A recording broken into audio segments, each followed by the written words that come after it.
ಬಹಳ ವರ್ಷಗಳ ಹಿಂದೆ ಗೀತಾ ಅನ್ನೋ ಹೆಸರಿನ ಬಡ ಹುಡುಗಿ ಇರುತ್ತಿದ್ದಳು. ಅವಳ ಅಪ್ಪ ಅಮ್ಮ ಅವಳು ಚಿಕ್ಕವಳಿದ್ದಾಗಲೇ ಒಂದು ದುರಂತದಲ್ಲಿ ತೀರಿ ಹೋಗಿದ್ದರು. ಹಾಗಾಗಿ ಅವಳಿಗೆ ಸಂಬಂಧಿಕರು ಯಾರೂ ಇರಲಿಲ್ಲ. ಅವಳ ಬಳಿ ಒಂದು ಚಿಕ್ಕ ಮನೆ ಮತ್ತು ಒಂದು ಕೋಳಿ ಇತ್ತು. ಅವಳು ಹಗಲಲ್ಲಿ ಕೆಲಸ ಮಾಡಿ ಬಂದ ಹಣದಿಂದ ಜೀವನ ಸಾಗಿಸುತ್ತಿದ್ದಳು. ಅವಳಿಗೆ ಕೆಲಸ ಸಿಗದೇ ಇದ್ದಾಗ ಆ ಕೋಳಿ ಮೊಟ್ಟೆಯನ್ನೇ ಬೇಯಿಸಿ ತಿಂದು ನೀರು ಕುಡಿದು ಮಲಗುತ್ತಿದ್ದಳು. ಗೀತಾ ಮನೆಯ ಪಕ್ಕದಲ್ಲಿ ವಾಲಿ ಅನ್ನೋ ಹುಡುಗ ಇರುತ್ತಿದ್ದ. ಆ ವಾಲಿ ಒಳ್ಳೆ ಮನುಷ್ಯ ಆಗಿರಲಿಲ್ಲ. ಯಾರಾದರೂ ಚೆನ್ನಾಗಿದ್ದರೆ ಅವನಿಂದ ಅದನ್ನು ಸಹಿಸಲಾಗುತ್ತಿರಲಿಲ್ಲ. ಗೀತಾ ಬಳಿ ಕೆಲಸ ಇದ್ದರೂ ಇರದಿದ್ದರೂ ಅವಳು ಖುಷಿಯಾಗಿರೋದು ಕಂಡು ವಾಲಿಗೆ ಸಹಿಸಲಾಗುತ್ತಿರಲಿಲ್ಲ. ಗೀತಾ ಕೋಳಿ ಚೆನ್ನಾಗಿರೋದನ್ನು ನೋಡಿ ಹೊಟ್ಟೆ ಕಿಚ್ಚು ಪಡುತ್ತಾ ಒಂದು ದಿನ ಗೀತಾ ಕೆಲಸಕ್ಕೆ ಹೋದ ಬಳಿಕ ವಾಲಿ ಆ ಕೋಳಿಯನ್ನು ಕದ್ದು ತಿಂದು ಬಿಟ್ಟ. ಮನೆಗೆ ವಾಪಸ್ ಬಂದ ಗೀತಾಳಿಗೆ ತನ್ನ ಕೋಳಿ ಕಾಣಿಸಲಿಲ್ಲ.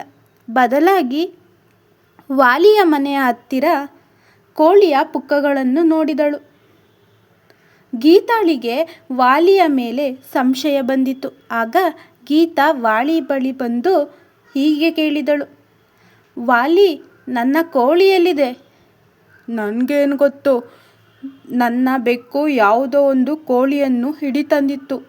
ನಾನು ಉಳಿಸಲು ಪ್ರಯತ್ನಿಸಿದೆ, ಆದರೆ ಉಳಿಸಲಾಗಲಿಲ್ಲ. ಅದು ಸತ್ತು ಹೋಯಿತು. ಅದಕ್ಕೆ ನಾನು ಬೇಯಿಸಿ ತಿಂದೆ. ಅದು ನಿನ್ನ ಕೋಳಿ ಎಂದು ನನಗೆ ಗೊತ್ತಿರಲಿಲ್ಲ. ನನ್ನ ಕೋಳಿ ನನಗೆ ಕೊಟ್ಟರೆ ಸರಿ, ಇಲ್ಲವಾದರೆ ನಾನು ನ್ಯಾಯಾಧೀಶರ ಹತ್ತಿರ ಹೋಗುವೆ. ಇದನ್ನು ಕೇಳಿದ ವಾಲಿ ಹೆದರಿ ಹೋಗಿದ್ದ. ಯಾಕೆಂದರೆ ನ್ಯಾಯಾಧಿಕಾರಿ ಯಾವಾಗಲೂ ಸರಿಯಾಗಿಯೇ ನ್ಯಾಯ ಮಾಡುತ್ತಿದ್ದರು. ಆದ್ದರಿಂದ ವಾಲಿ ತನಗೆ ಶಿಕ್ಷೆಯಾಗಬಹುದು ಎಂದು ಭಾವಿಸಿ ಒಂದು ಮಲಾಡ್ನ ಕೊಟ್ಟ. ಗೀತಾ ತುಂಬಾ ದುಃಖದಿಂದ ವಾಲಿ ಕೊಟ್ಟ ಮಲಾಡ್ನ ತೆಗೆದುಕೊಂಡು ಮನೆಗೆ ಹೋದಳು. ಕೆಲವು ದಿನಗಳ ನಂತರ ಆ ಮಲಾಡ್ ಮೊಟ್ಟೆ ಇಡಲು ಪ್ರಾರಂಭಿಸಿತು. ಒಂದು ಸುರಿತಿದ್ದಾಗ ಒಬ್ಬ ಸಾಧು ವಾಲಿ ಮನೆ ಮುಂದೆ ಬಂದು ಬಾಗಿಲು ಬಡಿಯುತ್ತಾನೆ. ಯಾರ್ರೀ ಅದು ಇಷ್ಟೊತ್ತಲ್ಲಿ ಈ ಮಳೆಯಲ್ಲಿ ಬಾಗಿಲು ಬಡಿಯುತ್ತಿರೋದು? ಹೋಗ್ರಿ ಎಂದು ಬೈದುಕೊಂಡು ಮಲಗಿಕೊಂಡ. ಆ ಸಾಧು ಗೀತಾ ಮನೆ ಬಾಗಿಲು ತಟ್ಟಿದ. ಗೀತಾ ಬಾಗಿಲು ತೆಗೆದು ನೋಡಿದಾಗ ಆ ಸಾಧು ಒಬ್ಬ ಮಳೆಯಲ್ಲಿ ನೆನೆದು ಚಳಿಯಿಂದ ನಡುಗುತ್ತಿದ್ದ. ನಂತರ ಗೀತಾ ಆ ಸಾಧುವನ್ನು ಮನೆಗೆ ಕರೆದು ಚೇರ್ ಹಾಕಿ ಕೂರಿಸಿ ಚಳಿ ಕಾಯಿಸಲು ಬೆಂಕಿ ಹಾಕಿದಳು. ಗೀತಾ ಆ ಸಾಧುವಿಗೆ ಮೊಟ್ಟೆಗಳನ್ನು ಬೇಯಿಸಿ ಆ ಸಾಧುಗೆ ತಿನ್ನಲು ಕೊಟ್ಟಳು.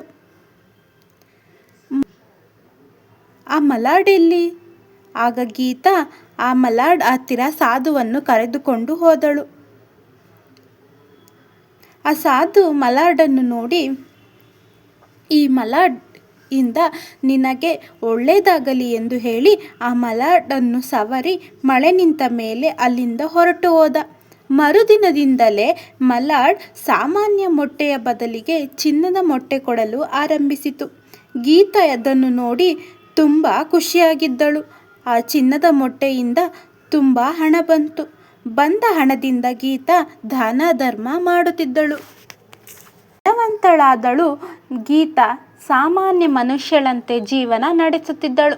ವಾಲಿಗೆ ಗೀತಾಳನ್ನು ನೋಡಿ ಸಂಶಯ ಬಂದರೂ ವಿಷಯ ಏನು ಎಂದು ಗೊತ್ತಾಗಲಿಲ್ಲ.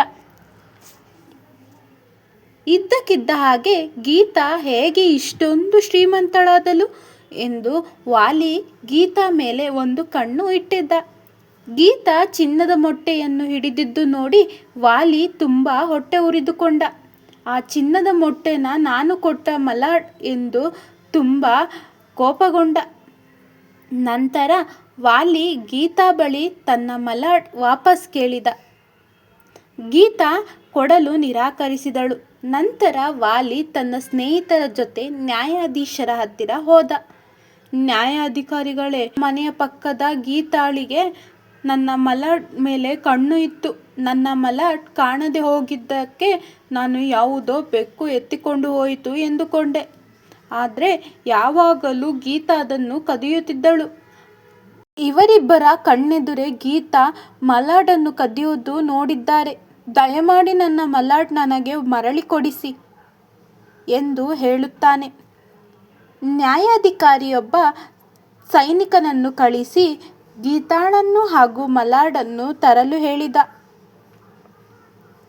ಏನಮ್ಮ ಗೀತಾ, ನೀನು ನಿನ್ನೆ ರಾತ್ರಿ ವಾಲಿ ಕೋಳಿ ಕದ್ದಿದ್ದೀಯ ಎಂದು ಆರೋಪ ನಿನ್ನ ಮೇಲಿದೆ. ಏನು ಹೇಳ್ತೀಯಾ?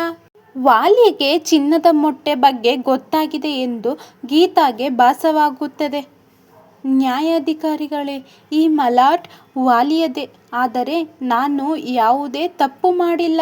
ಕೆಲವು ದಿನಗಳ ಹಿಂದೆ ನನ್ನ ಕೋಳಿಯನ್ನು ತಿಂದಿದ್ದರಿಂದ ಕೋಳಿಯ ಬದಲು ಮಲಾಡ್ ಅಂದು ನನಗೆ ಕೊಟ್ಟಿದ್ದಾರೆ. ಸುಳ್ಳು ಹೇಳುತ್ತಿದ್ದಾಳೆ. ನಿನ್ನೆ ರಾತ್ರಿ ಮಲಾಡ್ ಕದಿಯುವುದನ್ನು ಇವರಿಬ್ಬರು ನೋಡಿದ್ದಾರೆ. ಇವಳೊಬ್ಬಳು ಕಳ್ಳಿ. ಇದಕ್ಕೆ ನ್ಯಾಯಾಧಿಕಾರಿಗಳು ಇಂದು ರಾತ್ರಿ ಮಲಾಡ್ ಇಲ್ಲೇ ಬಿಟ್ಟು ಹೋಗಿ ಬೆಳಗ್ಗೆ ಬನ್ನಿ, ನಾನು ನ್ಯಾಯ ಮಾಡುತ್ತೇನೆ ಎಂದು ಗೀತಾ ಮತ್ತು ವಾಲಿಯನ್ನು ಹೋಗಲು ಹೇಳಿದ. ಮರುದಿನ ಎಂದಿನಂತೆ ಮಲಾಡ್ ಒಂದು ಚಿನ್ನದ ಮೊಟ್ಟೆ ಇಟ್ಟಿತು. ಇದನ್ನು ನೋಡಿದ ನ್ಯಾಯಾಧಿಕಾರಿಗಳಿಗೆ ತನ್ನ ಕಣ್ಣುಗಳಿಂದ ನಂಬಲಾಗಲಿಲ್ಲ.